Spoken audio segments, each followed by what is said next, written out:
Fatima Das, bienvenue. Bonjour. Vous êtes écrivaine, vous venez de publier La Petite Dernière, un roman d'autofiction où votre personnage, Fatima Das, qui est aussi votre pseudo, est lesbienne et musulmane pratiquante, entre autres choses, bien sûr. Votre roman a été chroniqué dans Mediapart, mais ce n'est pas que pour cette raison que nous vous recevons. Nous vous recevons parce que vous nous avez contacté pour vous expliquer après ça. Je pense que j'ai aucune envie de réformer cette religion-là, que je suis personne pour dire que ce n'est pas un péché. Donc je considère aussi que c'est un péché. Vous considérez aujourd'hui que l'homosexualité est un péché et que vous êtes une pécheresse? Que je suis une pécheresse, ouais. Je considère que c'est un péché. Et après, c'est toujours vis-à-vis de moi-même. C'est incroyable de dire ça quand même. Hein. Ouais, je pense que c'est difficile de porter cette parole-là parce qu'on a l'habitude de nous faire trancher. Et de choisir, c'est-à-dire de dire qu'en fait, non, c'est autorisé, finalement, la religion l'autorise. Et moi, c'est pas ça que je raconte. J'essaie justement de chercher l'endroit de la complexité, de continuer à dire que, ok, c'est un péché, mais en fait, on n'est pas parfait. Et ok, on pêche, mais on aime les femmes, mais on aime aussi Dieu. Alors, 46 secondes qui ont mis le feu aux poudres, 46 secondes qui peuvent, je ne vous le cache pas, surprendre à 7h50 quand on se brosse les dents. 46 secondes vues en une semaine plus de 450 000 fois sur Twitter. Pour quelqu'un qui était d'une certaine manière dans l'ombre jusque-là, ça fait beaucoup, j'imagine. Ça fait beaucoup, surtout que je ne m'étais pas préparée à ça. Je m'étais préparée à la réception de mon roman, même s'il traite de sujets brûlants. Mais je ne m'étais pas préparée à l'hypermédiatisation et à toutes ces polémiques. Et c'est ce que vous nous expliquez dans une lettre, un texte que vous nous avez adressé, où vous écrivez notamment, j'en cite une phrase, « Je parle en mon nom, au nom de Fatima Das, mon personnage. Aujourd'hui en France, je n'ai pas le droit d'affirmer que j'aime Dieu et que ma religion et que mon interprétation de cette religion me fait dire que c'est un péché. Je ne suis la porte-parole de personne. » Mais ce qui était peut-être pour vous de l'ordre de l'intimité est entré avec fracas dans le champ politique avec cette déclaration sur France Inter. Ça, vous ne vous y attendiez pas? Je m'y attendais pas parce que j'ai même pas eu le temps en fait, de me rendre compte que je devenais un personnage public et que ma parole allait susciter beaucoup de remarques, d'avis, de critiques. Et c'est vrai que j'avais pas mesuré cette ampleur-là. Et pourtant, quelques jours plus tôt dans Le Monde, vous donnez un entretien, enfin il y a un papier qui relate votre roman et vous êtes cité. Donc on est, je crois, le 20 août, donc quand même quelques jours avant France Inter. Vous vous disiez, je cite, Le Monde, homophobe et considérant même l'homoparentalité comme un double péché. Dans le code pénal, l'homophobie n'est pas une opinion, c'est un délit passible d'emprisonnement et de 45 000 € d'amende. Ce que je dis dans Le Monde, c'est un peu plus nuancé que ça. C'est que déjà, je partais de mon personnage en racontant justement le développement de Fatima qui, à un moment donné, se rend compte qu'elle fait preuve de violence envers un garçon au lycée parce qu'il est homosexuel et parce qu'il assume son homosexualité.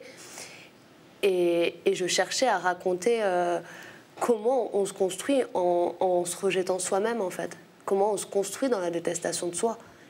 Et je crois que ça nous traverse tous et toutes, même quand on est lesbienne, même quand on est gay, même quand on l'assume, même quand on vit notre sexualité. Il y a des choses qui ressortent, mais parce qu'on est construit sur ça, qu'on est construit dans la honte, dans la détestation de soi et dans le rejet de l'autre.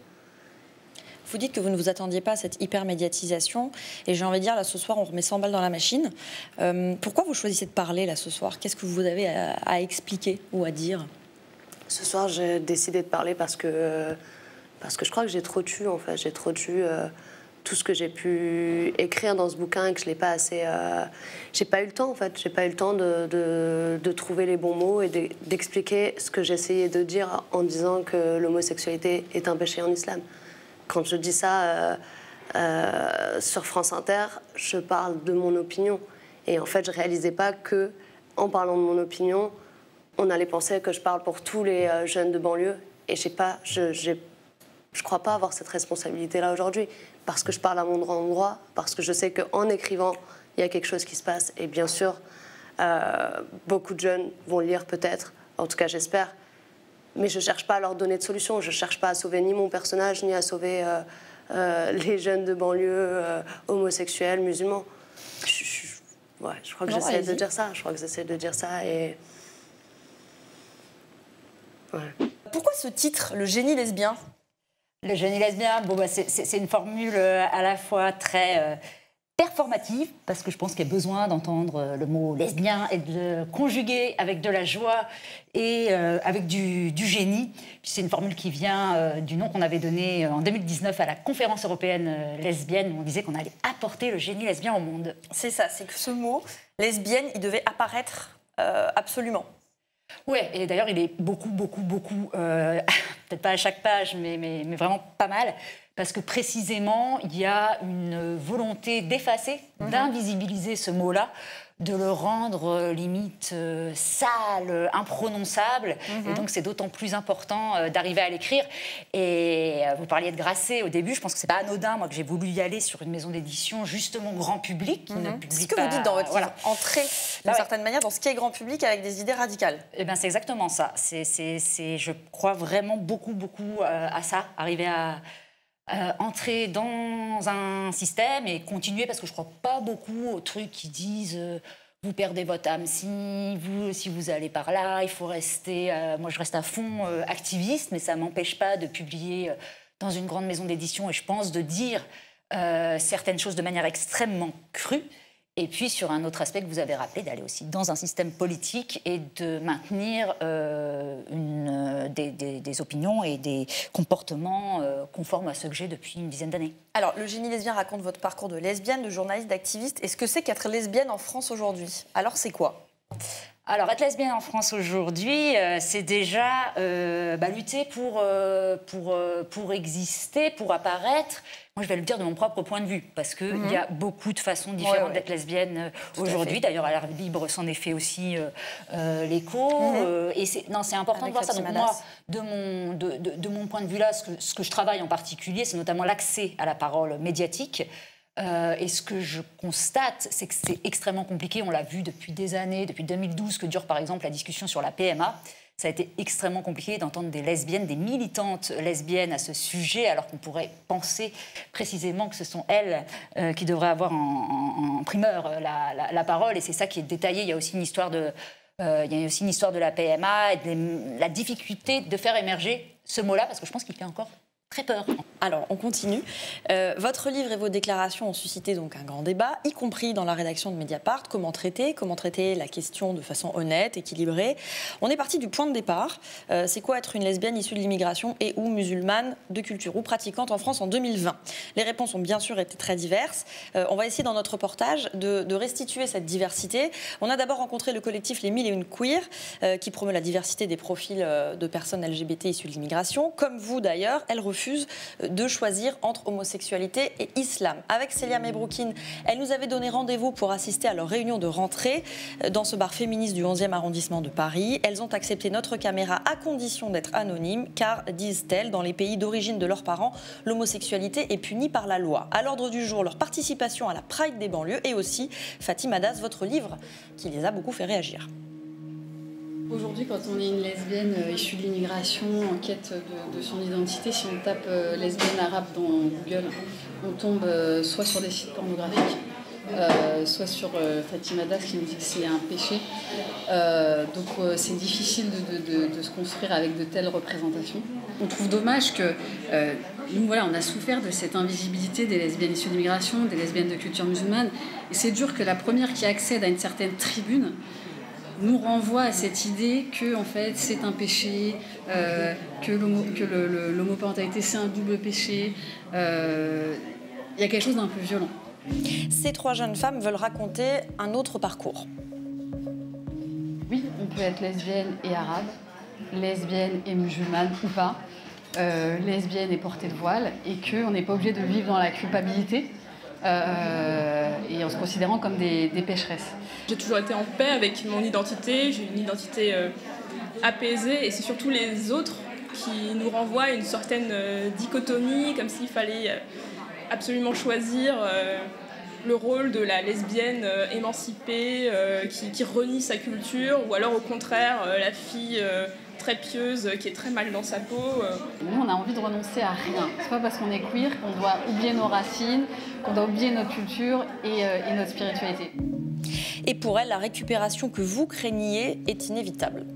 Toutes les religions sont instrumentalisées par le système hétéropatriarcal. En fait, c'est ça qu'elles servent. C'est pas là maintenant tout le monde pointe du doigt l'islam, mais Et voilà, du coup, moi, la seule chose qui me gêne un peu avec ce livre, moi je trouve ça super qu'elle s'exprime, mais c'est vrai qu'elle tape exactement là où les gens attendent qu'une femme lesbienne tape, quoi, et musulmane. Qu'est-ce que vous pourriez dire à ces femmes qui ont des points communs avec vous, il semblerait, et qui sont troublées par vos déclarations? Moi, je comprends que ce soit violent de recevoir ça. Je comprends vraiment, et je comprends l'avis de la personne qui s'exprime en disant que la seule représentation qu'on a, c'est une femme qui continue à dire que c'est un péché. Moi-même, en le disant, je peux trouver que c'est violent. Mais je suis très contente d'entendre qu'il y a des femmes qui sont apaisées et qui ne vivent pas ce tiraillement-là. Mais il ne faut pas invisibiliser les autres parcours, en fait. Moi, j'aimerais qu'à un moment donné, on arrive à accepter que des femmes vivent ça comme un péché, que d'autres le vivent de manière apaisée, et qu'on arrête de se tirer dessus. Et moi, encore une fois, quand je dis que c'est un péché, c'est en parlant de l'islam que je pratique, l'islam sunnite, qui dit que c'est une transgression l'homosexualité. Le fait d'être homosexuel, non, mais de vivre son homosexualité, c'est transgresser la loi divine. Et c'est tout ce que je raconte dans ce roman. Et c'est un tiraillement, mais c'est aussi, pour moi, une manière de dire que il ne faut pas renoncer. Il ne faut pas renoncer à sa foi, même si tout nous pousse aujourd'hui en France à renoncer à cette foi-là et à cette pratique. Parce que moi, c'est ce qui m'élève, en fait. C'est ce qui fait que je me lève chaque matin. Et j'ai pas envie de renoncer à cette foi-là. Et j'ai pas envie de renoncer non plus à l'amour des femmes. J'ai pas du tout envie de renoncer à aucune de ces deux identités-là. Et j'essaye, comme la Fatima du roman, de les concilier, même si ça semble difficile. Mais je suis pas en train de souffrir toute la journée dans mon lit, en train de déprimer parce que je suis lesbienne et musulmane. C'est pas ça que je raconte. Vous avez aussi milité au collectif La Barbe. Et alors on apprend avec... on sourit et on a envie de pleurer en même temps, qu'avec les choses qu'ont pu dire des intellectuels ou des gens moins intellectuels, l'intellectuel Pierre Rosanvallon, si j'avais su, j'aurais mis un soutien-gorge aujourd'hui. Et puis le moins intellectuel Gérard Longuet, ministre de la Défense quand même, hein. J'aime les femmes, j'ai une mère, une femme, 4 filles, et quand j'ai un chien, c'est une chienne. Ouais, c'est bizarre, on n'est pas étonnés. Mais on est quand même atterrés. Ouais, mais La Barbe, c'est un collectif qui est ma matrice, en fait. Et pourquoi ? Parce que c'est le fait d'aller dans des assemblées qui sont à majorité composées d'hommes et faire irruption comme ça. Et je crois qu'autant que l'action, c'est les réactions de ces hommes-là qui m'intéressent. C'est-à-dire de servir de révélatrice, en fait. Et de voir, justement, vous avez cité des expressions qu'on n'entendrait pas, mais qui sont en fait les tréfonds des structures, de la façon dont les hommes fonctionnent entre eux quand ils sont à l'abri des regards, de la façon dont le système de la domination masculine travaille comme ça au quotidien. Et ça, tout à coup, on a des députés qui se permettent de dire montrez vos seins, connasse. Tout à coup, ça sort, ça sourd. Et pour moi, l'activisme, il est là pour ça aussi. Il est là vraiment pour servir de révélateur et du précipité, en l'occurrence, du sexisme. Alors, votre activisme, justement, il a conduit à une situation particulière en ce moment à la mairie de Paris. À cause ou grâce à vous, ça c'est une question de point de vue. Voilà, ça chauffe en ce moment à la mairie de Paris, et ça chauffe depuis ça. Depuis une manif de féministes devant la mairie, elle reproche à Hidalgo de renouveler Christophe Girard comme adjoint à la culture. Bienvenue à Pédolande, la honte, en cause l'amitié de Girard avec Matzneff, l'écrivain visé par une enquête pour viol sur mineur. Vous aussi, vous manifestez avec d'autres élus écolos, mais pas que. On voit Daniel Simonet de la France Insoumise. Et puis, ce genre de pancarte encore. Anne, t'es sérieuse, #tolérance0. Pour Hidalgo, ça ne passe pas. Le lendemain, on est le 24 juillet, au Conseil de Paris, riposte. Elle permet au préfet l'allemand une standing ovation pour Girard. Adresser juste un salut républicain à M. Christophe Girard, qui m'a donné hier une grande leçon de dignité, et je veux saluer l'homme. Je ne parle pas aux politiques, je ne suis pas là pour ça. Puis elle-même lui renouvelle son amitié. Je suis attachée au respect des personnes, au respect du droit, au respect des institutions. Et bien sûr, j'ai une amitié au-delà de tout ce respect pour Christophe Girard, que je veux encore renouveler ici. Ce à quoi vous avez réagi comme ça. Merci beaucoup, monsieur le préfet. Et après, votre micro a été coupé. Ouais. Vous savez pourquoi? Par qui? Non, j'ai demandé, mais bon, silence, mais c'est pas la moindre des bizarreries qui ont lieu lors de ces... Non, mais ça me fait encore un choc, en fait, Oui, parce que ça, c'était il y a 2 mois, d'accord? Donc, c'était il y a 2 mois. Aujourd'hui, avec le recul, comment vous voyez cette séquence? Vous dites que ça me fait un choc. Non, parce que c'était terrible. Et ça reste encore plus terrible, j'allais dire, depuis... Moi, à l'époque, quand je fais ça, je le fais sur les points de vue de ce qui est sorti comme information sur les liens entre Christophe Girard et Gabriel Matzneff. Et je le fais alors que n'est pas encore sorti l'article du 16 août du New York Times où il y a des accusations portant sur Christophe Girard lui-même. Donc, avec les informations qu'on a depuis, avec tout ce qui s'est passé, enfin, c'est encore plus terrible de revoir ça. C'était un moment quand même... particulièrement grave et par ailleurs assez antidémocratique, puisqu'une assemblée se lève comme ça, presque à l'invitation d'un préfet de police, et pas n'importe quel préfet de police, c'est quand même extrêmement violent. La maire de Paris vous a immédiatement déclaré exclue de sa majorité, ce qui signifie quoi? Puisque vous n'êtes pas non inscrite, vous êtes dans le groupe écolo, vous y siégez toujours. Ouais, alors moi je comprends pas, enfin moi je suis très nouvelle dans le champ politique, et ces histoires de majorité, ces histoires de séquences politiques, je ne les comprends pas du tout. Ce que je vois, moi, dans cette histoire, c'est qui introduit absolument sans concession du féminisme en politique. Et du féminisme qui est du féminisme. Ce que je veux dire, c'est que de rien renier de ces positions-là. Et comment, quand réellement on en vient au cœur de... Alors on lutte ou pas contre les violences sexistes? Alors on lutte ou pas contre les violences pédocriminelles? Ou en fait c'est du blabla tout ça? Et ça rejoint des choses, moi, que j'essaye de porter dans le livre, de dire une fois que vraiment on commence à dire les choses extrêmement explicitement, extrêmement crûment, extrêmement publiquement, qui est encore avec nous? Dans votre livre, justement, il y a quand même dans un chapitre, vous racontez une discussion avec un imam. Enfin, votre personnage, Fatima Das, raconte une discussion avec un imam et vous dites « Je n'ose pas dire à l'imam que l'homosexualité féminine n'est pas abordée dans le Coran ». Oui. Ben, le personnage se rend compte qu'il y a plein de choses qu'elle ne comprend pas. Qu'elle ne comprend pas, qu'elle n'a pas toutes les solutions. Et d'ailleurs, ce roman n'apporte aucune solution, en fait.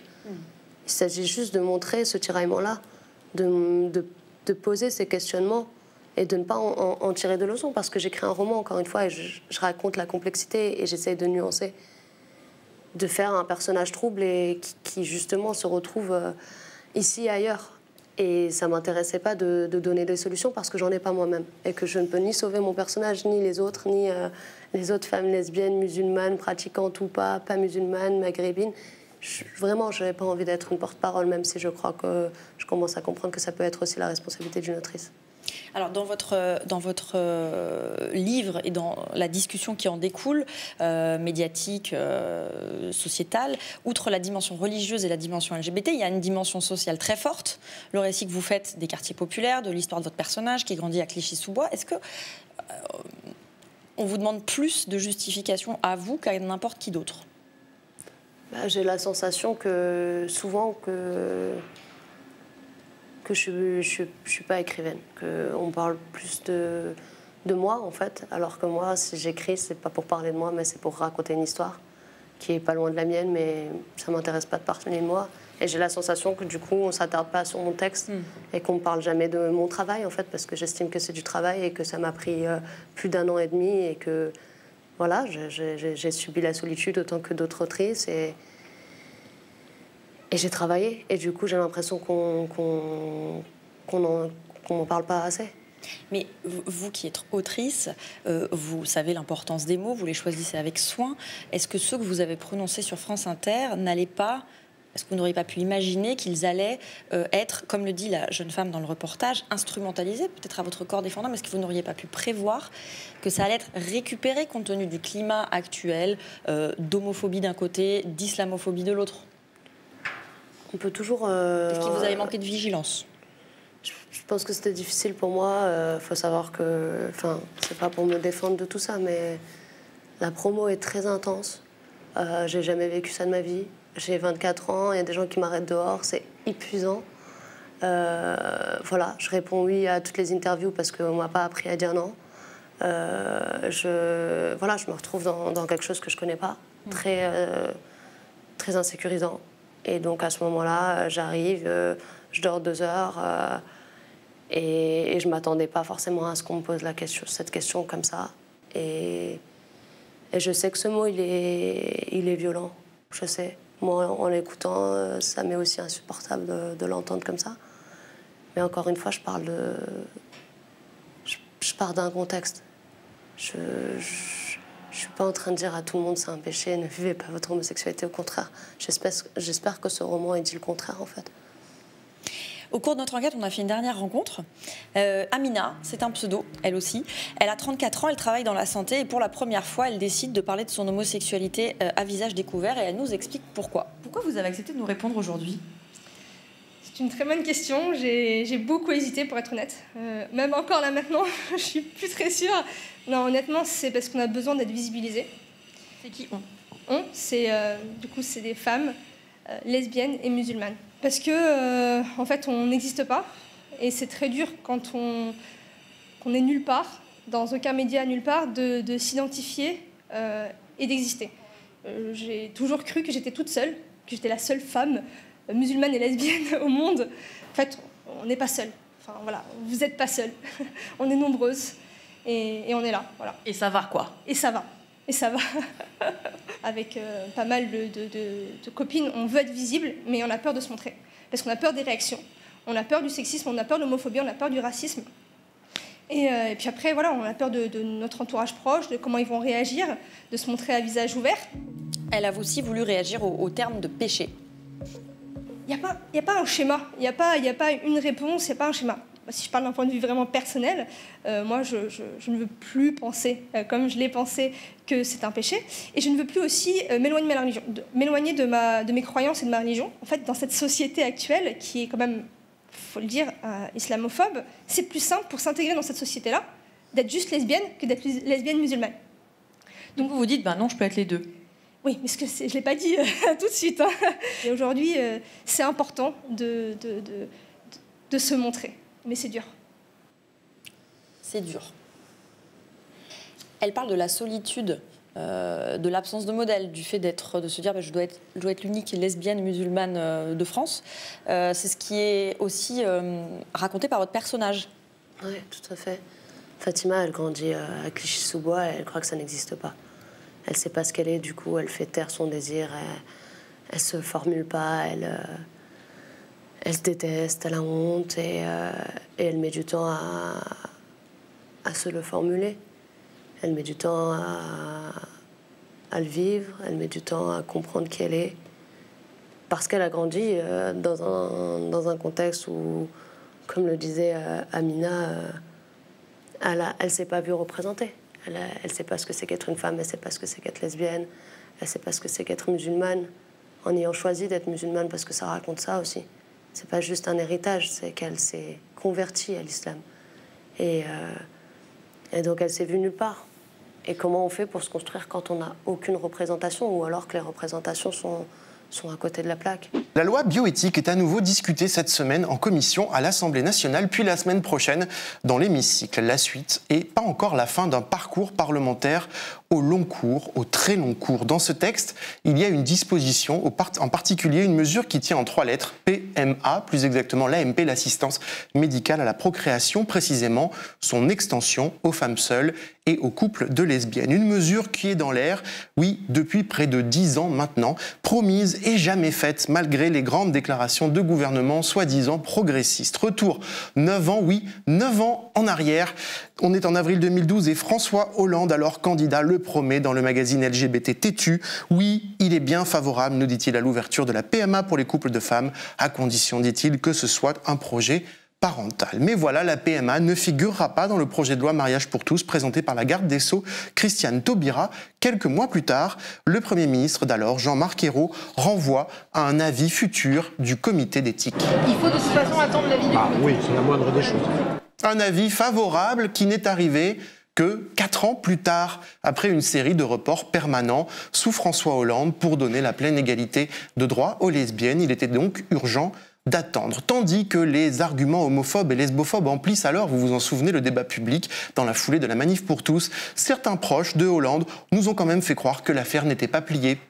Par exemple, Bruno Le Roux, alors patron des députés socialistes sur Europe 1. Le gouvernement a confirmé qu'avant la fin de l'année, en accord avec le débat qui va avoir lieu avec le Conseil national d'éthique, il y aura un texte du gouvernement qui comprendra la PMA. Vous savez, nous avons été élus en 2012. Si ce texte était déposé en 2013, je considère toujours que ce sera dans la première partie du mandat.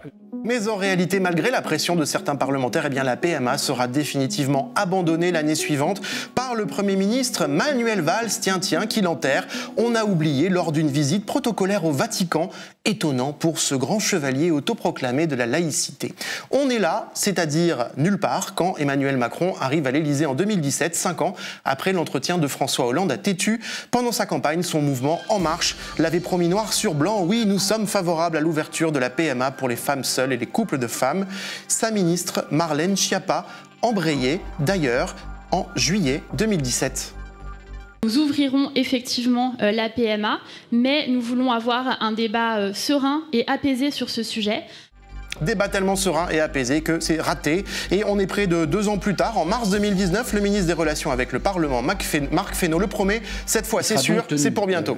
Personne ne peut avoir de doute. On verra en termes de calendrier, mais enfin, on est plutôt sur un calendrier de fin d'année 2019, deuxième semestre 2019. Si ça déborde, ça déborde. Mais je veux dire, l'horizon, il est bien le vote d'un texte sur la PMA dans l'horizon que je viens de vous donner, c'est-à-dire dans l'horizon du pas de temps de 12 mois et pas d'un horizon sine-die qui reporterait sine-die les choses. Eh bien non, toujours pas. Là encore, rien ne s'est passé. À chaque examen de cette mesure, particulièrement au Sénat, où la vieille droite donne de la voix, c'est un festival de bêtises et d'ignorance. Entre lâcheté, lesbophobie et manque général de courage politique, l'égalité des droits pour les lesbiennes n'est jamais prioritaire. Le ministre de la Santé, Olivier Véran, promet désormais le vote de la loi bioéthique et donc de premier parcours de PMA en France dès cet été. On verra bien. Reste un constat amer. Il y a 10 ans, nombre de couples de femmes désireuses d'avoir des enfants pensaient que cela arriverait bientôt. Depuis, certaines ont renoncé ou ont dû renoncer parce que l'horloge biologique tourne. D'autres, celles qui le pouvaient en tout cas, sont parties faire des PMA dans des pays voisins. Sur ce sujet-là, comme tant d'autres, ce sont encore 10 ans de perdu. On est donc dans le mois des fiertés. On est donc d'autant plus fiers de recevoir à nouveau Alice Coffin. Bonsoir Alice et bienvenue. Bonsoir. Vous êtes militante féministe et lesbienne, conseillère de Paris Écolo. On est tout aussi fiers de recevoir Mathilde Viau. Bonsoir et bienvenue. Vous êtes collaboratrice parlementaire rattachée au groupe La France Insoumise et vous avez cofondé Chère collaboratrice, ce blog qui recense les violences sexistes et sexuelles en politique. Et tout récemment, vous avez publié sur le club de Mediapart le récit de votre agression lesbophobe titré « On fêtait nos 1 an ». Vous racontez les coups sur vous et votre compagne alors que vous fêtiez votre anniversaire dans la rue. On va y revenir. Et parce que les agressions et le harcèlement touchent surtout des femmes et commencent parfois en ligne, on va aussi parler de cyberharcèlement avec vous, Koumba Samaké. Bonsoir et bienvenue. Bonsoir. Vous êtes cofondatrice du mouvement féministe contre le cyberharcèlement et votre organisation témoigne dans le documentaire #salepute diffusé ce soir sur Arte et déjà en ligne. On y reviendra aussi. D'abord, un mot chacune pour qualifier le moment démocratique, le moment de société dans lequel on se trouve. Alice Coffin.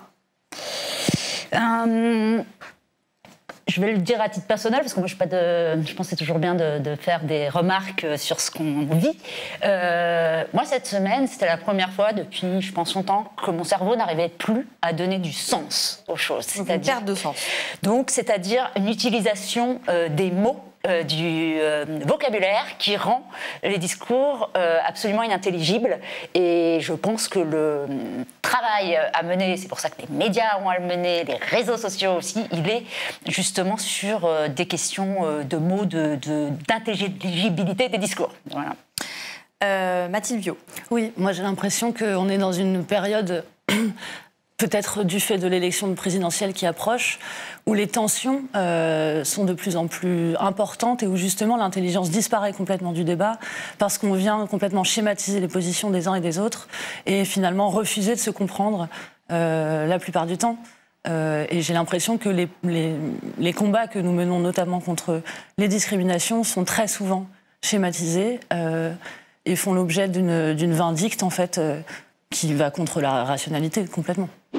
C'est le mois des fiertés, c'est aussi l'occasion de rappeler que les agressions homophobes, lesbophobes et transphobes augmentent depuis 2016. En 2019, selon le ministère de l'Intérieur, plus 36%. En 2020, il y a eu une baisse de 15%, un effet pandémie et confinement, puisqu'il y a eu aussi moins de plaintes déposées. Récemment, sur Mediapart, Rosane Le Carboulec a publié une enquête qui montre que les femmes lesbiennes et bisexuelles sont davantage victimes de violences sexuelles au sein du foyer, des violences en majorité commises par des hommes. Alice, Mathilde, c'est donc toujours dangereux d'être gay, lesbienne ou trans dans l'espace public ? Oui, complètement. Dans le sens où... Pour revenir sur la tribune, peut-être, qu'on a écrite avec ma compagne, où on fait le récit en fait, de notre fête de 1 an, où on se promenait dans la rue et où on a été interpellé par un homme qui passait devant nous, auquel on a adressé un regard lassé, et qui est revenu vers nous de façon extrêmement brutale, qui nous a forcé à nous lever de par sa proximité, qui nous a tout de suite interpellés avec des propos homophobes en nous disant « Vous n'êtes pas des femmes, vous êtes des bonhommes, barrez-vous d'ici, vous n'avez rien à faire ici ». Et qui ensuite, parce qu'on lui a répondu et qu'on a osé lui répondre, a trouvé comme unique solution le fait de nous porter des coups en fait, physiques. Moi, j'ai vu ma compagne tomber sur le trottoir, sa tête heurter le sol. Bref, c'était extrêmement violent pour plusieurs raisons, en fait. C'est-à-dire que la première raison, c'est que de toute façon, qu'on soit lesbienne ou pas, être une femme représente un danger. De toute façon, en fait.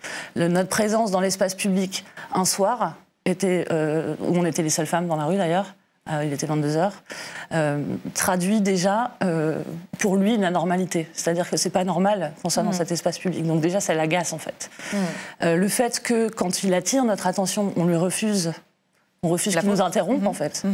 Parce que tout simplement, moi ça ne me viendrait pas à l'esprit d'interrompre quelqu'un dans la rue que je ne connais pas pour ne rien lui dire. Parce qu'il a repris une phrase que ma compagne était en train de me dire, pour ne rien lui dire, et au final pour pouvoir avoir un prétexte en fait pour s'énerver contre nous. Donc quand on lui refuse cette attention-là, tout de suite il devient encore plus énervé et il veut rentrer dans notre relation, il comprend qu'on est ensemble, et ça l'insupporte en fait de voir qu'on ne va pas porter un regard hétérosexuel sur lui. Et donc, par conséquent, la seule solution qu'il lui reste pour finir d'occuper l'espace qu'il a voulu occuper de façon totale, c'est de nous marquer, en fait. Et de nous dresser, c'est-à-dire d'essayer de faire en sorte que qu'on re-rentre dans notre position de femme, assignée, c'est-à-dire qu'on disparaisse de l'espace public, qu'on ne lui réponde pas quand il nous parle, que quand il s'approche de nous et qu'il est en position de surplomb, on ne se lève pas. Et donc, il y a toute cette violence-là qui est accumulée du fait d'être une femme, bien sûr, et du fait d'être lesbienne aussi. Vous écrivez dans ce texte « Blessure légère, mais grand retentissement dans notre vie ». Oui, ça a des conséquences. Qu'est-ce que ça a comme conséquences ? Énormes. Moi, c'était une rue dans mon quartier. Donc, c'est une rue dans laquelle je ne peux plus passer, en fait, parce que je ne sais pas quelles vont être les conséquences. Donc, ça bouleverse, en fait, mon trajet quotidien. J'ai un fils, le lendemain matin, il a fallu faire comme si tout allait bien, essayer de ne pas l'inquiéter en fait. Donc ça a des conséquences de charge mentale, ça a des conséquences de temps, c'est-à-dire qu'on a déposé plainte, ça prend du temps. On a été à l'unité médico-judiciaire, ça prend du temps. On voit des avocats, ça prend du temps et ça coûte de l'argent, tout ça. Pas qu'à nous, à la société en fait. Notre plainte, l'unité médico-judiciaire, ça coûte de l'argent à tout le monde en fait. Donc ça a des conséquences pour nous, pour la société, de façon générale. Ça a des conséquences sur comment on va... comment dire ? La semaine juste après cet événement, un homme nous fixe dans la rue. On était en train de se promener avec un vélo, on se tenait la main. Et en fait, on a eu peur. Il est revenu vers nous en courant. Et donc là, on a commencé à se dire, est-ce qu'on part ? Est-ce que... Finalement, c'était pour nous dire, je ne voulais pas vous inquiéter, je ne voulais pas avoir l'air d'un pervers, je trouvais que votre vélo était beau. D'ordinaire, on n'aurait pas nécessairement eu peur, en fait. Ça altère la façon avec laquelle on peut maintenant se sentir dans la rue. Avant, on savait que ça pouvait représenter un danger, on s'en doutait. Maintenant, on le sait vraiment, qu'on est en danger dans l'espace public. Et c'est des conséquences qui sont importantes, vraiment. Alice Coffin, vous ressentez ça ? Oui, évidemment, pour reprendre la question, on est à un moment, effectivement, il y en a eu d'autres avant, mais là où, parce qu'il y avait plus de visibilité, je pense, parce que vous parliez de l'article qui a été publié un excellent article d'ailleurs sur Mediapart sur la question justement de la lesbophobie. Il y a des papiers, c'est visible. Moi j'ai été élue explicitement en tant que lesbienne et ça provoque évidemment en retour le corollaire, des phénomènes très forts pour nous empêcher d'accentuer. Ça a été la même chose, moi je l'ai vécu comme ça aussi en 2012-2013, les discussions sur le mariage pour tous. On a tout d'un coup on dit on ne pensait pas que la société était encore aussi homophobe, comme si tout d'un coup il y avait un effet révélateur parce que c'est dans l'actualité, parce que c'est là on se rend compte de tout ce qui est caché d'habitude, mais qui existe, qui est évidemment là. Ça ressort en trombe de déclarations publiques, homophobes, lesbophobes, transphobes. C'est là, c'est dans les médias, c'est dans les rues. Là, moi je trouve que depuis, si on parle de la lesbophobie, depuis 1 an, 2 ans, il y a des moments lesbiens avec, c'est-à-dire de fortes prises de parole de personnalités lesbiennes ouvertement assumées. Et évidemment, en retour, on observe, ça rend visible, et c'est les mêmes mécaniques en fait que sur le cyberharcèlement, c'est-à-dire que le cyberharcèlement, finalement, qu'est-ce que ça nous permet de faire? Ça nous permet de voir, moi je le prends pas comme une chance, vu comment c'est horrible, mais d'un point de vue politique comme une chance de dire, mais vous voyez ce qui se passe, vous voyez comme c'est ce qui est très bien décrit dans le documentaire Salpute, hashtag Salpute sur Arte, c'est que c'est pas du tout parce qu'on est derrière un écran qu'on se permet tout un coup ce qu'on permettrait pas ailleurs. Non, ce que nous permet Internet, c'est de rendre visible tout ça, mais parce que là, c'est là absolument au quotidien. Et donc, ce qui est intéressant en tout cas, moi je trouve, c'est ça nous pose la question, parce que vous me demandez moi qu'est-ce que ça me fait. Mais bien sûr que ça met mon corps en charpie. Bien sûr que je faisais un communiqué, j'ai eu du mal à le dire. Je me suis dit, est-ce que je dis je suis médicamentée? J'allais vous le dire. Vous je me suis dit, vous dites que votre corps a été atteint de multiples endroits. Bien sûr. Moi, j'ai des passions, j'ai plus de mâchoire, j'ai plus de genoux. C'est très, très compliqué. Et ça, c'est ça la question. C'est-à-dire que cette démocratie-là, pour que nous, on soit là, en se prenant toutes ces attaques-là, ça veut dire quoi? Ça veut dire que pour pouvoir faire notre exercice démocratique, on doit avoir notre corps en charpie. C'est ça le coup. Mais moi, c'est ça que je me dis depuis 1 an. Mais bien sûr que oui, c'est ça que je me dis, c'est-à-dire, c'est le coup à payer, en fait. Mais c'est important qu'on soit là, mais il n'y a pas moyen de faire autrement. C'est-à-dire, autant, il y a moyen de faire autrement. Mais là, en ce moment, vu comment ça se passe, vu les moyens de lutte, de soutien, vu l'état d'apport des imaginaires, des mentalités, c'est le prix à payer. Mais je le sais, c'est le prix à payer pour faire cet exercice démocratique-là, pour pouvoir parler, m'exprimer. Ça a ça comme conséquence. Donc c'est pour ça que je trouve que c'est évidemment une question éminemment démocratique. Et le fait de dire je suis médicamentée, c'est parce qu'en même temps, ils ne le disent pas. Moi, je ne sais pas comment on fait de manière générale l'exercice politique dans ce pays en découvrant ça, si ce n'est en ruinant des êtres humains. Je me souvenais, c'est autre chose, mais je me souviens que quand il y avait François Fillon était Premier ministre de Nicolas Sarkozy, on disait il est bloqué du dos, il s'est broyé le dos et tout ça. Et pourquoi? Comment? Alors évidemment, rien à voir avec des problèmes différents, mais je demande comment on exerce ce métier d'élu, de politique, dans ce pays-là, dans ces circonstances, sans réduire les corps à néant, quoi. Et c'est vraiment ça que ça demande comme exercice. Et c'est vraiment ça sur lequel je pense qu'il faudrait réfléchir. Parce que sinon, qui peut continuer à le faire? Qui peut continuer à s'en sortir? Et comment on ose aussi l'exprimer? Donc moi, j'ose le dire. Et je prends l'exemple de Fillon parce que lui, il n'a pas dit. Et moi, je pense qu'il n'y a pas... Les mecs, ils ne le disent pas tellement, ça. Ils le disent pas. Mais ils peuvent aussi l'être. Donc ouais, bien sûr, c'est ça. Ouais, c'est de la fragilisation. La Pride, on va s'intéresser maintenant à peut-être, puisqu'on est quand même dans le mois des fiertés, à quelque chose de peut-être un peu plus joyeux. Il y a 2 marches des fiertés cette année à Paris. Celle de ce samedi 26 juin, la marche des fiertés entre Pantin et Place de la République, la traditionnelle marche des fiertés. C'est la principale à l'appel de nombreuses organisations comme l'Inter-LGBT avec les chars habituels, mais pas de policiers puisque l'organisation LGBT de la police FLAG n'a pas souhaité manifester, mettant en avant des questions de sécurité. Et puis il y a eu une autre marche, c'était dimanche dernier, une marche des fiertés radicales et anticapitalistes. Quelques milliers de personnes se sont rassemblées à 14h place de l'Opéra. Leur mot d'ordre, affirmer la visibilité des personnes queer et racisées. C'est aussi la motivation de Willow, 18 ans. Pour moi, cette Pride, elle est importante parce qu'en fait, elle met en lien diverses oppressions. Et on n'est pas que des personnes queer, on est aussi des personnes racisées. Et on est à l'injonction de ces deux choses. Et on pense que c'est important d'avoir une Pride qui entend les deux. Et les autres Prides, rien que par, comment on l'appelle, Gay Pride, on oublie toujours le reste de la communauté au profit des personnes gays, en fait. Willow qui défend une Pride donc sans police. La police, elle prend pas, déjà en tant que femme, elle prend pas nos plaintes sur des questions de violence. en tant que femme trans, on se rend compte du nombre d'agressions qu'elles subissent et aucune d'elles est reconnue par la police nous aide en aucun cas en fait. Donc en tant que personne queer, on se démerde seule en fait. Et encore en tant que personne queer racisée, encore plus. Une marche où les personnes racisées étaient nombreuses, comme pour clamer leur existence dans un monde LGBT souvent représenté, notamment dans les médias, par des personnes blanches, comme l'explique No, 26 ans. Quand on voit les représentations des personnes LGBT, c'est notamment des personnes blanches et pas des personnes noires. Donc quand on voit une personne noire, de fait on pense qu'elle est hétéro parce qu'on pense que c'est un truc de blanc.